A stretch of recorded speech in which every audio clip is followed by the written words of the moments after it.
Welcome to the Learning Pines YouTube. We hope this video helps. You begin by confirming your Railwire account ID and the registered mobile or email for OTP. This lets you authenticate quickly.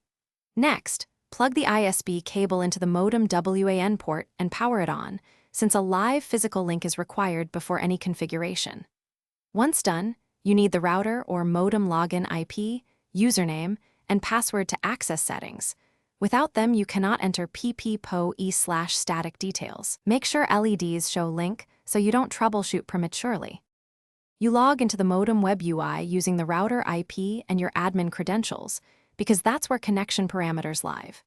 Then, locate the WAN/internet settings and enter the Railwire supplied pppoe username and password or the static IP, gateway, and netmask exactly as provided. This ensures the session authenticates correctly. After that, choose DNS, either Railwire's DNS or a trusted public DNS, and save. Once applied, the device will attempt to establish. You now verify success by checking the WAN status. Look for an assigned public IP and an uptime indicator, because that confirms connectivity. If authentication fails, first re-enter credentials carefully and reboot the modem. Simple resets often clear pppoe negotiation glitches. If the link still won't come up, collect the modem logs or screenshots of status pages and contact Railwire support with your account ID. That helps them trace provisioning or line issues quickly. Thanks for watching.